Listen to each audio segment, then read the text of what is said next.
ठाकरे एकत्र दिसलेले आहेत, तर आता आगामी निवडणुकांमध्ये सुद्धा ते एकत्र दिसू शकतात का? आणि त्याचबरोबर महाविकास आघाडीच्या अनुषंगाने काही वेगळी समीकरणं आता या निवडणुकीनंतर पाहायला मिळतील असं तुम्हाला वाटतं का?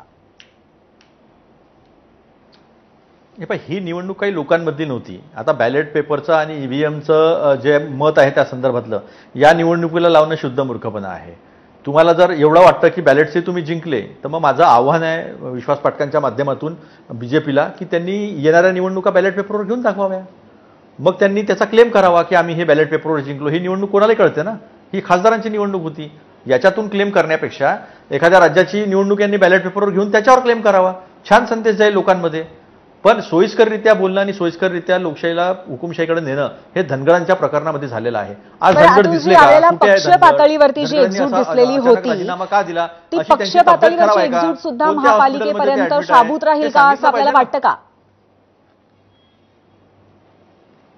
नाही, असं आहे की महापालिकेच्या संदर्भामध्ये काँग्रेसची भूमिका अगदी स्पष्ट आहे की स्थानिक स्तरावरचे आमचे नेते त्यांना आघाडीमध्ये जायचं आहे, स्वतंत्र लढायचं आहे, कोणत्या पक्षासोबत लढायचं आहे हा निर्णय म्हणजे महाविकास आघाडीतल्याच बरं का, हा निर्णय जो आहे तो स्थानिक स्तरावरचे नेते सांगतील आणि त्या अनुषंगानं वरिष्ठ नेते तो निर्णय घेतील. त्यामुळे कुणासोबत कोण जाईल हे स्थानिक संस्थांच्या निवडणुकांवर ठरत नसतं.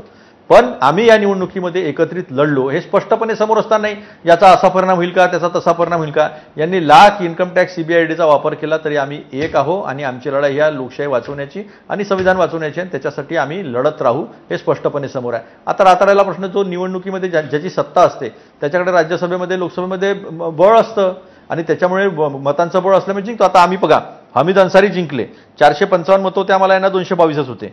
2012 मध्ये हमीद अन्सारी पुन्हा जिंकले, 490 मतं आम्हाला होते, यांना 238च मतं होते.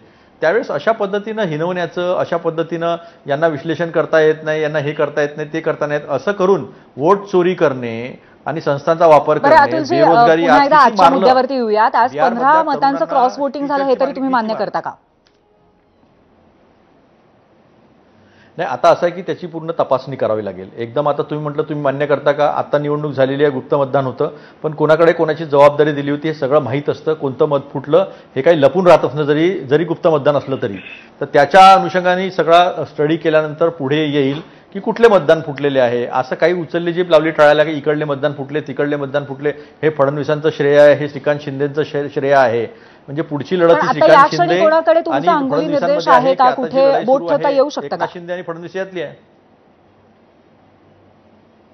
नाही, असं आहे की आता त्याचा तो सगळ्या जे लोक बसले असतील, आता जे लोक तिथे पोलिंग एजंट होते सगळे मोठे मोठे नेते होते आणि कोणी कुठं मतदान केल्याचा चार्ट असतो, कोणाला कसं मतदान झालं तेही चार्ट असतो. माझी माहिती अशी आहे की 15 मतं जे इनव्हॅलिड पण झालेले आहे ते कोणी केले इनव्हॅलिड की इनव्हॅलिड चुकून झालेले आहे, 12 लोकांनी मतदान नाही केलेलं आहे.